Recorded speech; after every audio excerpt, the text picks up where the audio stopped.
So, I decided to give you two examples of how human kings fall, to show you that the idea that we have in Genesis 2 does not only talk about history past, but about reality that happens every day to different kinds of people.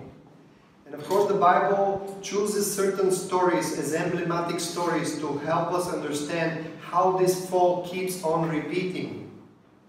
Have you ever wondered how come the Genesis 2, the story of creation of a man, and Genesis 3, the story of the fall, is a Jewish narrative about sin, and yet the prophets never addressed that history?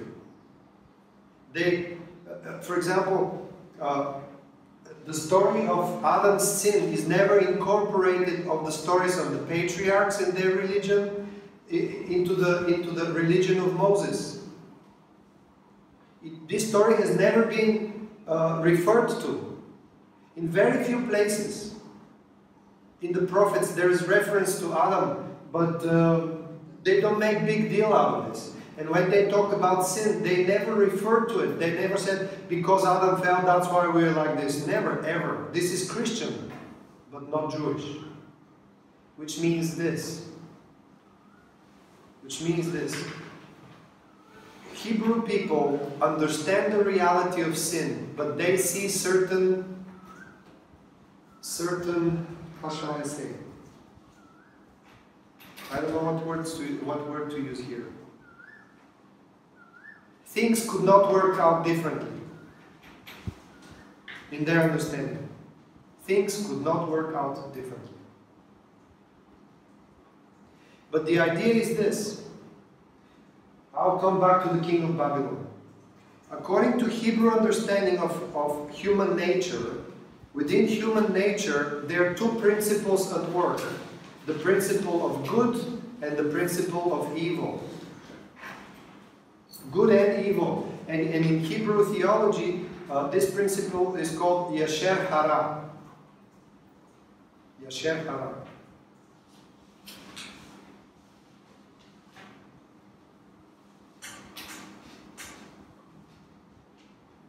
The principle of good and evil.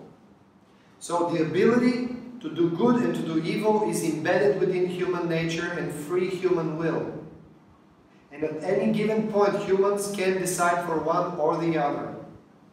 That's why this is very important for you to write it down, because this is one of the points that you have to remember. Although the Hebrew people acknowledge the reality of the fall, their anthropology, their view of man is optimistic. Although the Hebrew people acknowledge the reality of the fall, their view of man, their anthropology, is optimistic. Humans can overcome evil. They are able to do that. And they're judged for not doing it.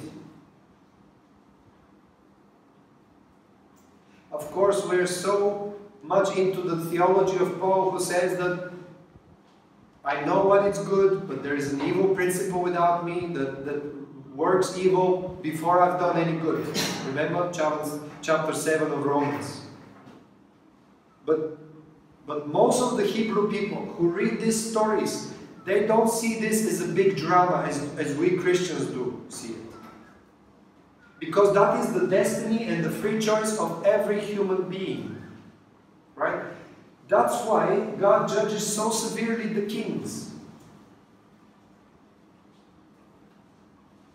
who have decided to respond to the craving of the evil within them. Now, the king of Babylon, who is a pagan and doesn't stand in covenant relationship with God, stands before the judgment of God for being inhumane to human beings. He's judged for his violence. And you need to understand that the story of the fall in the Bible is not only chapter 3, but chapter 4 as well. These are the two sides of one coin.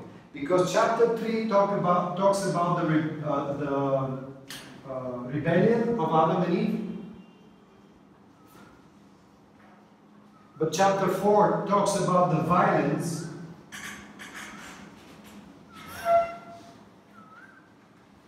which destroys another human being. So in the first chapter, chapter 3 I mean, we have the breaking of the harmonious union between humans and God. But in chapter 4 we have the breaking of the harmonious union between brothers. Here humans disobey God. Here humans kill each other. So that is the story, rebellion and violence. So violence will be a big issue in the Bible through the whole time, because that is the sin of Cain. Now think about this. I'm jumping from one thing to another, and I'm sure that you have difficulties taking notes.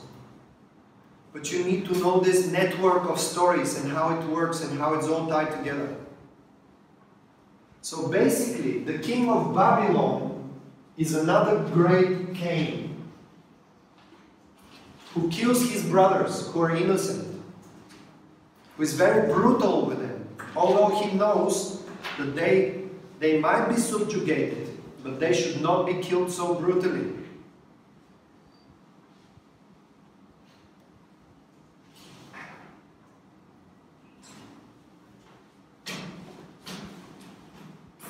Now, let's go to chapter 4 of Genesis that tells us, that turns the concept of sin, flips it around, flips the coin on the other side.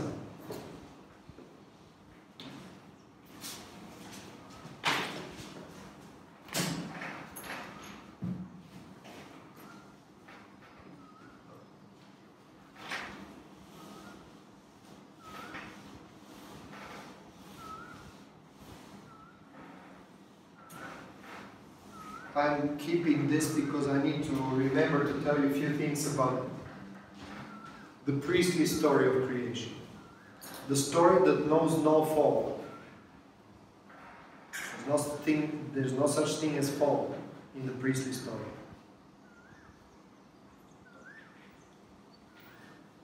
So it turns out that the story of humans can be told without Garden of Eden, without the talking snake, without the fall, without the killing of a brother. It can be told in a different way.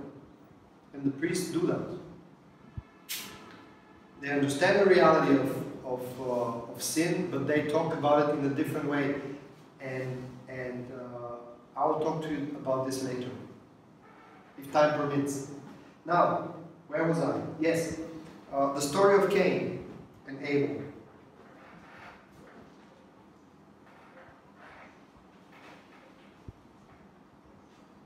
So Cain is written with C. I'm sorry for my many grammatical mistakes.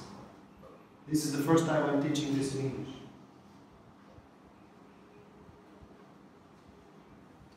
So Cain and Abel are two brothers, right? And now, think about this.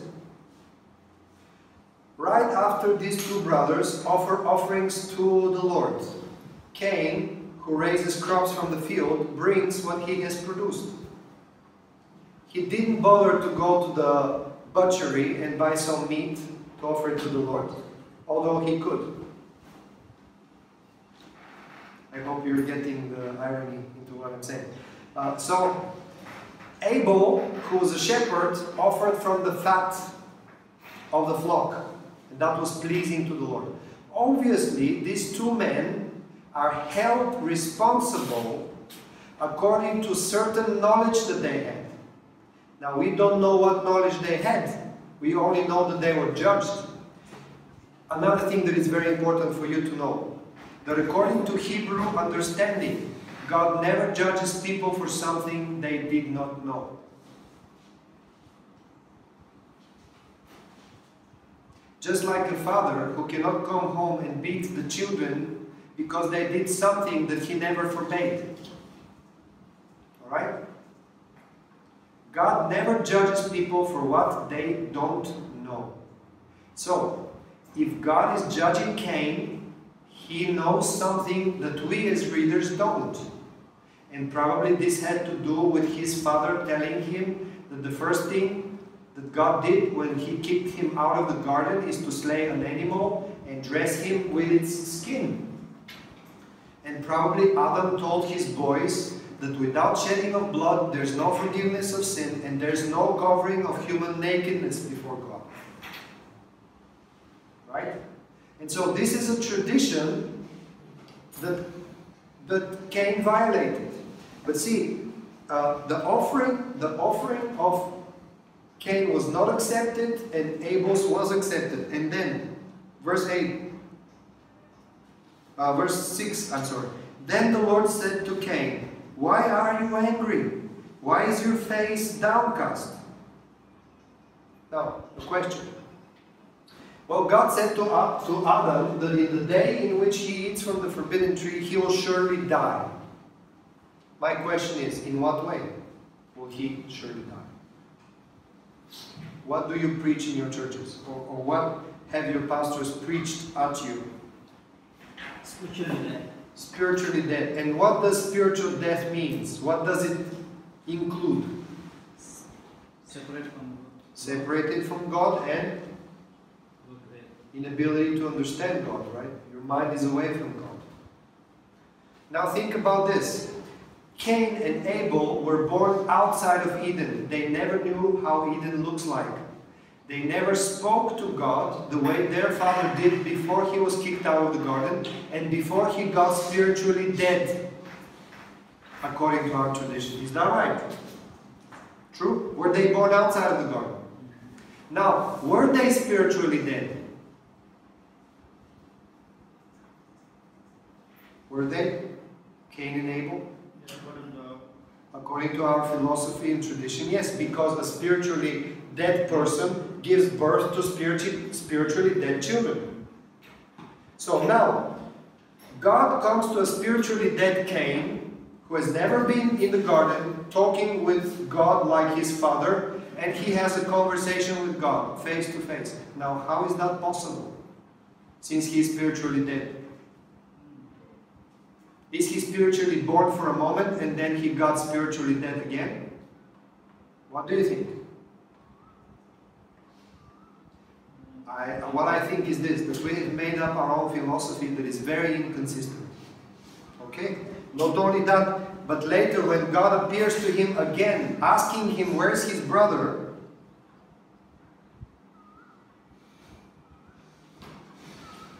the Lord appears to him, seals him with a sign and says that Cain should not be killed. Sends him away, and listen to what it says here.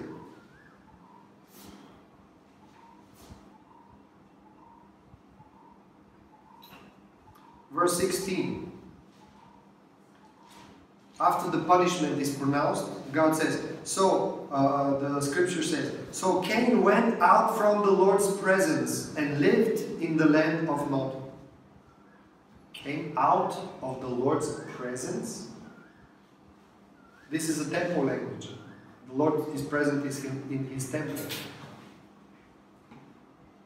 How can a spiritually dead man be in the presence of the Lord, has a face-to-face conversation with God as if he's talking to his mother, twice at least, and then it says that when the Lord sealed him and sent him out, he went out of the presence of the Lord and lived in the land of Nod. It doesn't stand somehow. And I'll tell you why.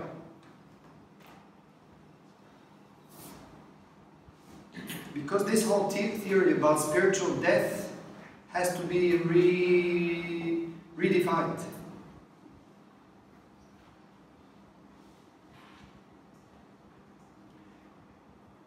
Adam and his children are gradually estranged from the presence of God, but it doesn't happen overnight. And death has to do with dying. Die. You'll surely die. I mean, Adam didn't know what death is. He didn't know what sickness is, because sickness is a manifestation of death, right? So Adam had to die physically. Something that he could have escaped potentially by being one with God and eating from the tree of life that will sustain his existence. But now we have the story repeated. And now think about this. God appears before Cain and basically tells what he said to Adam. Your brother is a tree of knowing good and evil. Don't ever touch it, because if you do, you will surely die. Abel was the forbidden tree, on the basis of which Cain knew or got to know that he could be evil. And see how the story goes? Cain is in the presence of the Lord. God is warning him. And you know what God is saying? This is very important here.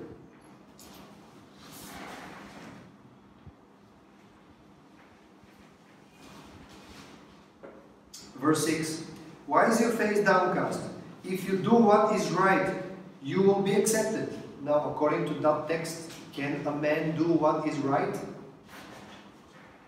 Well, according to Calvinist theology, we are utterly deprived and we cannot do what is right. But how come Cain could? Okay, if you do what is right, will it not be accepted? But if you do not do what is right, sin is crouching at your door. It desires to have you, but you must master it. Now, this is called anthropological optimism.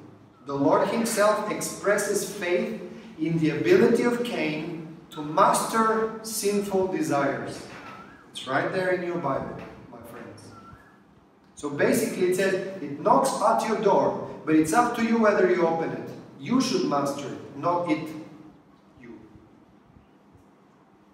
And this totally does not correspond with the Calvinist theory of utter depravity, in which we are so utterly deprived that we cannot help it, but everything we do would be marked by sin. Thoughts, will, ambition, acts, everything.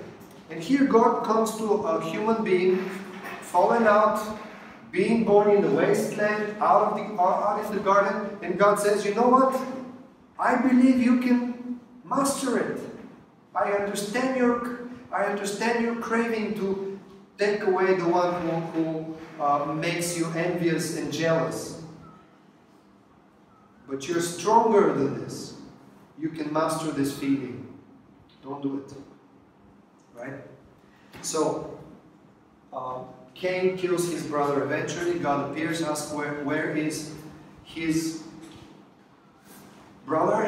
And you know, Cain says, am I my brother's keeper? So this am I my brother's keeper is yet another definition of what human fallenness is.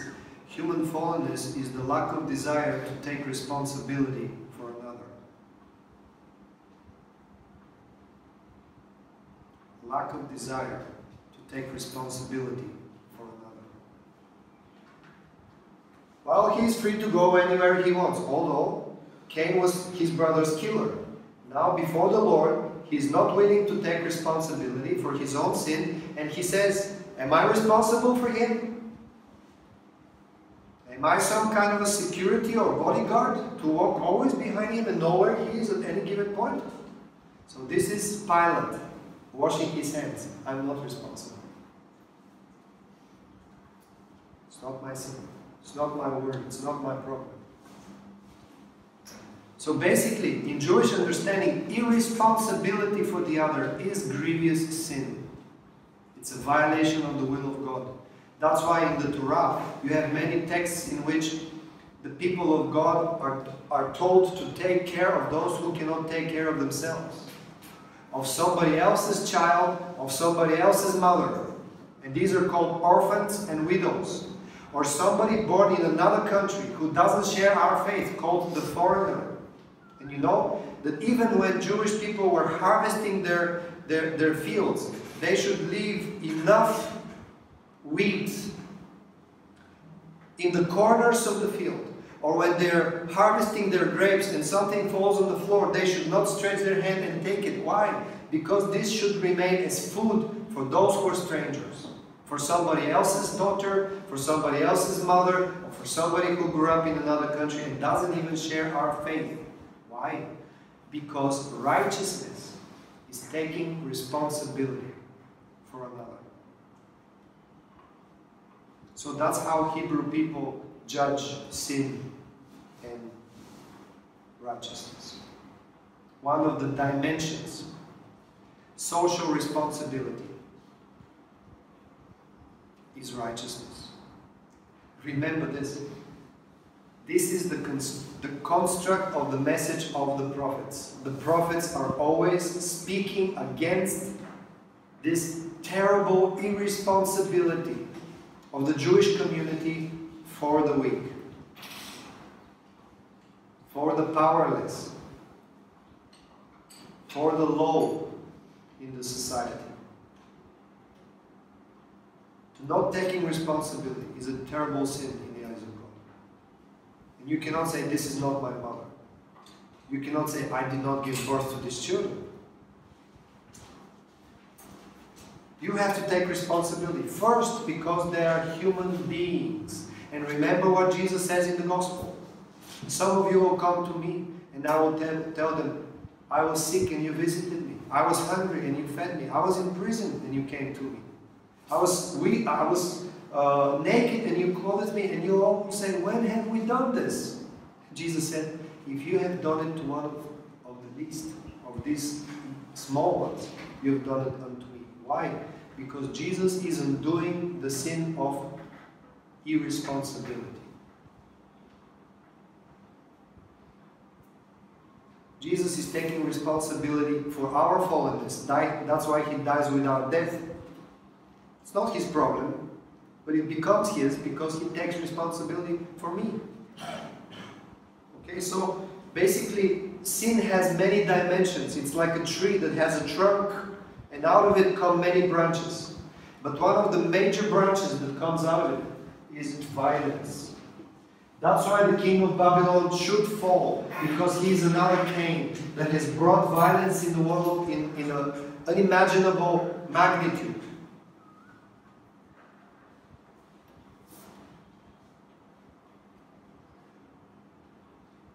Okay? So sin is always cutting the ties with God and cutting the ties with one another. Chapter 3 and chapter 4. Rebellion against God, violence against the other.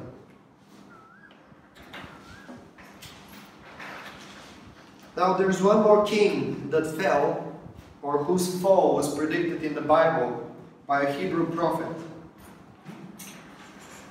And that was the king of Tyre, one of the great Phoenician cities, city kingdoms in the Mediterranean Sea. Chapter 28 of the book of Ezekiel.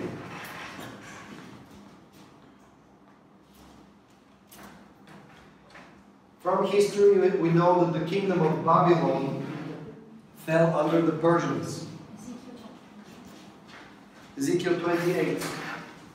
Babylon fell under the Persians. We know that. And the Persians released Israel or Judah, the Judeans, to come back to their land. And now in Ezekiel 28, there's a prophecy against the king of Tyre. Now,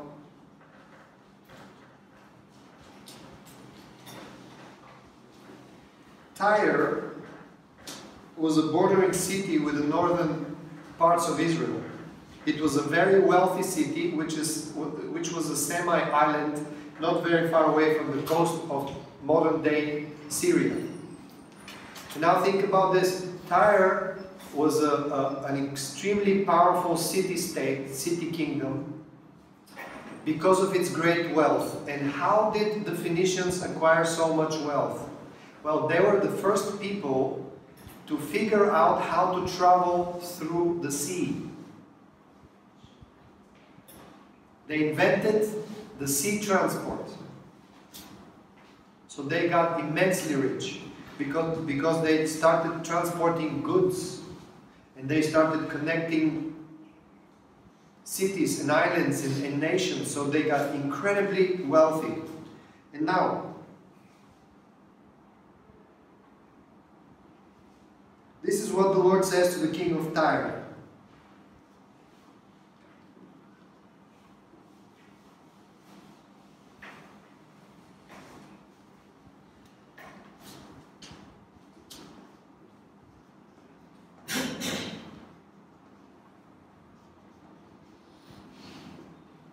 He says this: in the pride of your heart you say, I am God, I sit on the throne of a God in the heart of the seas, but you are a man and not a God, though you think you are as wise as a God.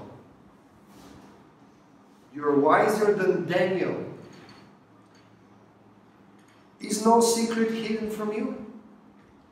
But your wisdom and understanding have gained wealth for yourself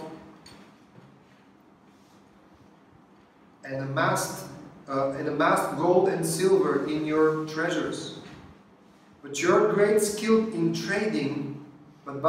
skill in trading, you have increased your wealth, and because of your wealth, your heart has grown proud. So, the king of Babylon is taken down because of violence. The king of Tyre has been taken down because of pride.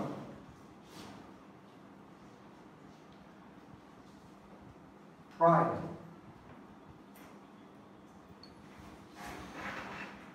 Now think about this. He thinks himself to be as wise as God, or as a God. Which means that in antiquity it was believed that the gods are wise and that they communicate their wisdom to their people, to the nations that they rule, and particularly to the kings, who are the physical representations of the angelic powers that rule the nation by the will of God. Yesterday I talked to you about the Divine Assembly, right?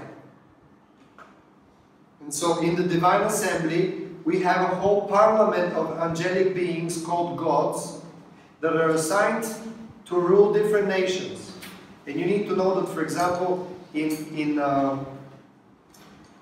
Phoenician or Canaanite religion, God El, the Father God, had 70 sons, which were also called gods, and they ruled the 70 nations that live on earth.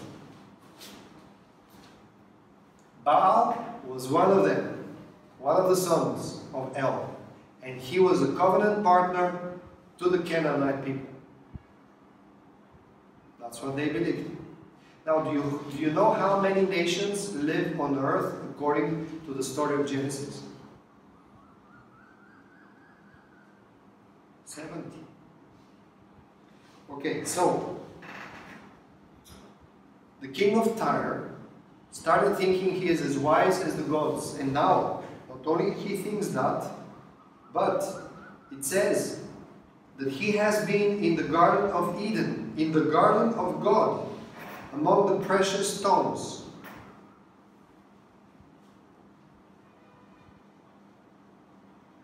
He's been anointed as a guardian cherub.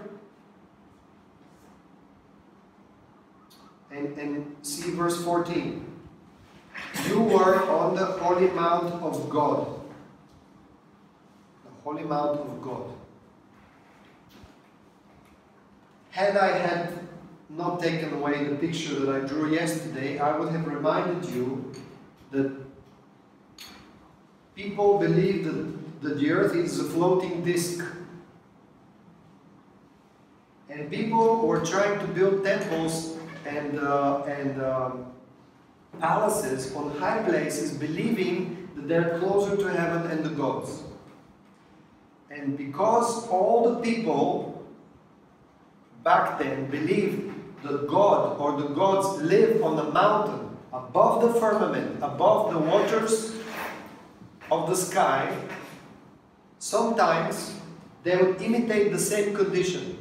And now, if you understand how Tyre looked like, it is a semi-island, which was actually a mountainous island away from the coast, a few kilometers away from the coast, surrounded with water. And now this proud king, who has gathered himself plenty of money, built himself a temple and a castle and fortress on top of the mountain, who could buy any country and any continent. He had so much gold, he started feeling like God, because he was sitting down on earth as if he was God in heaven.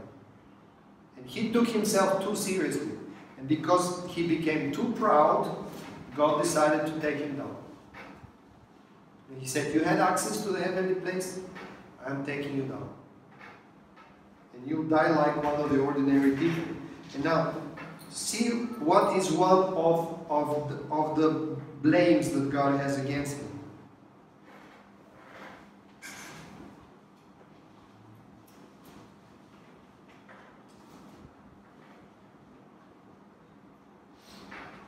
Now, just for you to know this, very often this text is being attributed to a story told about Satan, simply because it says you were a cherub. Now, the cherubim in the Hebrew Bible, they always sit before the throne of God, and they're usually guardian beings. They guard either temples or they guard the king's palaces. And now, this is a figurative speech, but see, it says that he's been in heaven, he was anointed to be a cherubim, but later on, look what it says.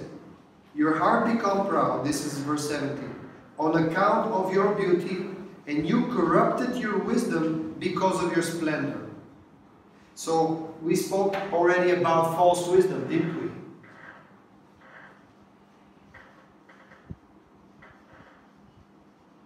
Now let me tell you this is just pastoral. Everything that is born out of pride, no matter how smart it is a false wisdom. Because it makes the proud person gain for himself. And the divine wisdom is gained for everybody. Here, this man is not blamed that he's rich, but he's taken himself so seriously, and he has spent so much money on himself, that he has totally separated himself from reality, and he started thinking he's God. So he corrupted his wisdom. And then God says, so I threw you on the earth, and I made a spectacle of you before the kings.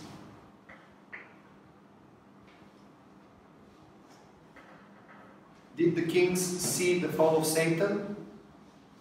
And was this a spectacle for them? The Revelation points to another picture. The fall of Satan makes the kings align themselves with Satan and work together with him. But here, this man is made as a spectacle, as a ridicule. Why? Because he was rich, because he was proud, and at one point he falls down, he has no more the graces of heaven, and he becomes nobody. And he becomes spectacle in the eyes of the others, that he has been humiliated. And now think about this. Verse 18, there is a very interesting,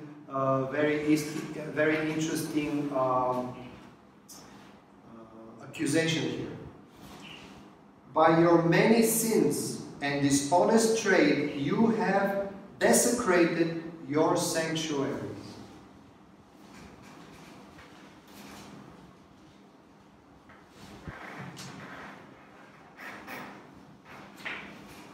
Unfair trade that was happening in the sanctuaries. And because of that unfair trade, the sanctuaries of that man were desecrated. And now think about this.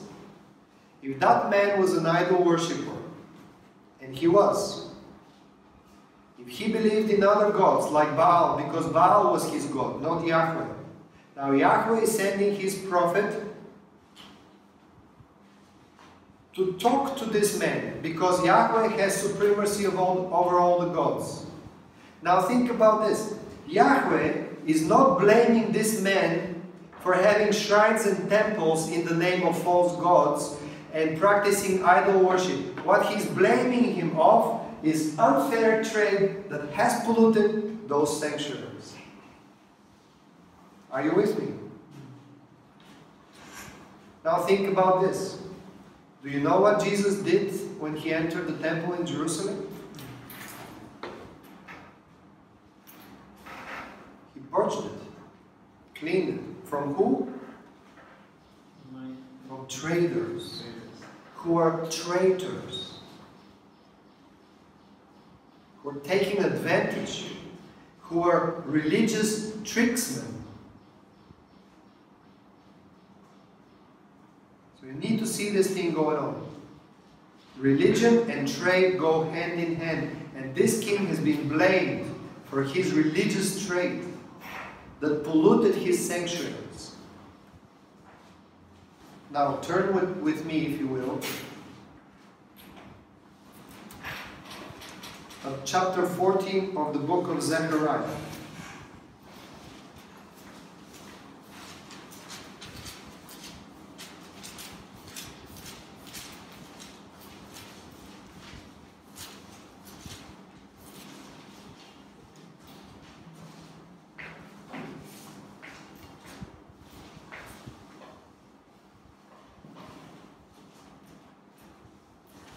Book of Zechariah. Now there is a marvelous prophecy that marks the end of the book.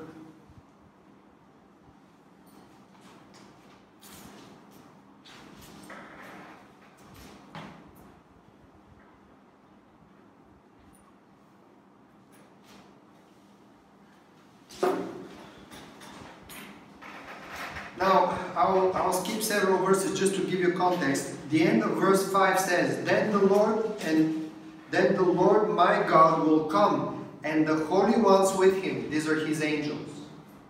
Just like Jesus says in Matthew 24 that he will appear in great power with all the heavenly hosts. Okay? So, the Lord my God will come and with all of his holy ones with him. On that day there will be no light, no cold or frost. That will be a unique day. And then living waters will flow. This is verse 8. From Jerusalem, the mountain of God will split in two, and so forth. And then verse 9. See this. The Lord will be king over the whole earth. On that day there will be one Lord, and his name the only name. This is the moment in which the God of Israel appears on Zion, and he reveals himself to all the nations. And from that point on, it says that there will be only one God with one name. Diversities in religion will disappear. Because then the true God will reveal himself and his one name to all the people. And from that moment on, there will be a religious pilgrimage of all the nations to Jerusalem, according to the following texts. And that all the nations will come to celebrate in Jerusalem the Feast of Tabernacles. This is verse 18, for example.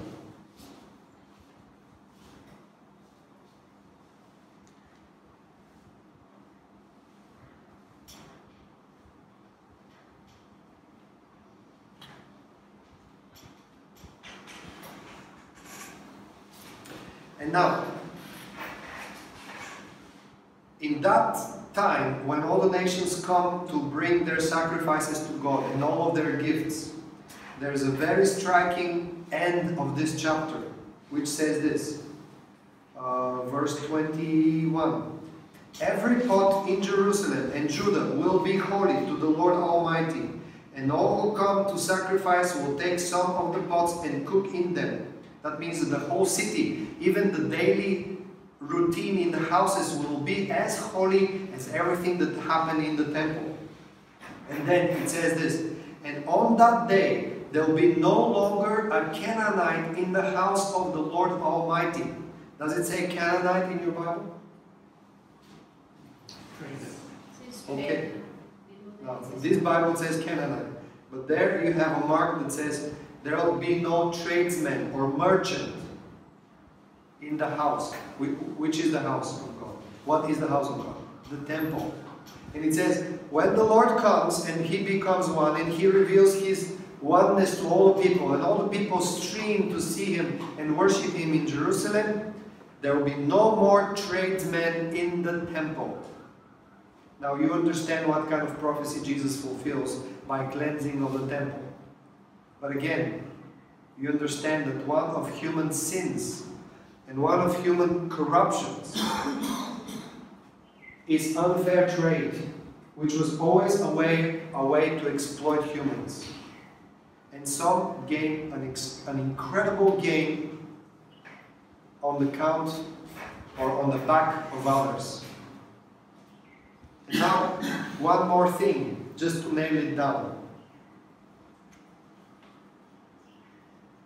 The king of Babylon, who was promised a fine failure, and the king of Tyre was also promised a failure. And by the way, Alexander the Great, you can write this down and check this historical happening and read the prophecy of Ezekiel 28 in the light of this historical event.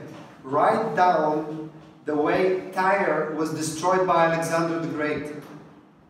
Because Tyre was virtually indestructible, since it was a small mountainous island that could not be taken by dry land, and no military machine could wreck it. It was a natural fortress that was fortified by very strong walls.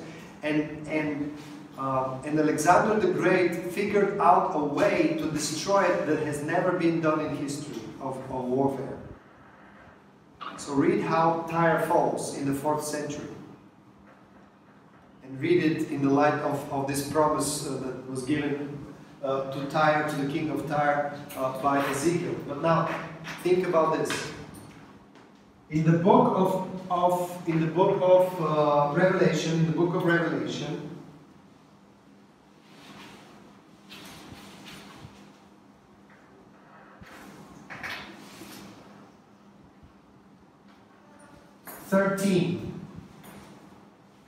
we have a man who is called the Beast, who is the new ruler of the whole world, very much like the king of Babylon.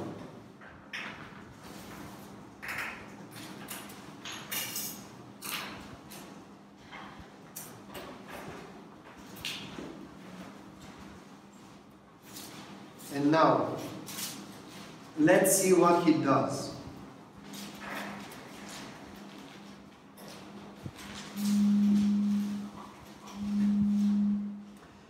You need to know that in Revelation there are two kinds of... I will soon come to an end. I see the clock. My time is up.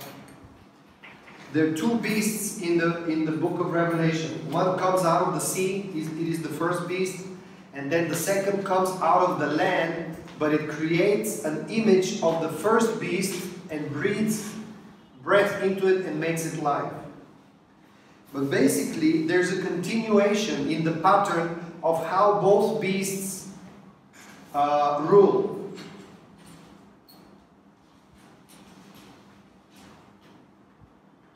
And now these two beasts, they relate to two emperors. One is Nero, which was the first persecutor of the Christians, and the other was Domitian, who was also a very, very evil emperor who was very hostile to the Christians. Actually, Diocletian was the emperor, who was very evil. But now, these two beasts, and you need to read the whole chapter for yourself,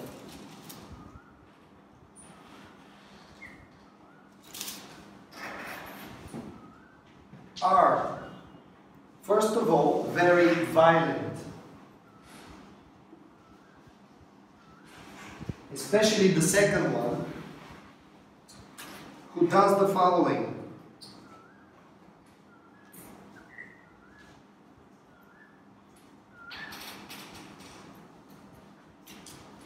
find out where that is. Verse 16. He forced everyone, small and great, rich and poor, free and slave, to receive a mark on his right hand and on his forehead. Remember this, forced. It takes force to make people do that, right? And mark in the Roman days was a mark of a slave. When you're sold into slavery, your master takes a hot iron, which is a seal of the house of the master, and engraves it into the skin of people. And that leaves a mark that marks the particular slave as a livestock or a property of a particular master. You know that was done, right? So basically, that's what the beast is doing. He's forcing people to receive the mark on their forehead and their hand. He hurts them. So we are talking about violence. And now it says this. I'm almost done. Later on, as you read, you will find it for yourself, that it says that without this mark, people will not be able to buy or sell. Right? So this violence also corresponds with trade. But this trade is not fair, because this is not a free market. You're forced into a system unwillingly. So basically, these two kings are the pre-shadow of the one that is called the beast, or in 1 John, the Antichrist.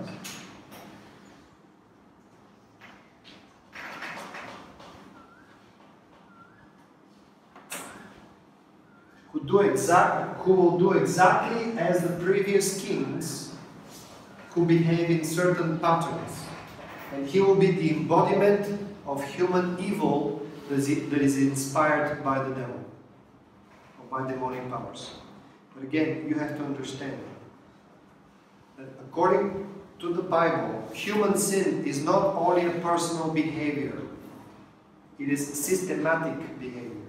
It's the behavior of human systems and how they rob human beings of their freedom and humanity, from their dignity and the natural right to belong to what is heavenly.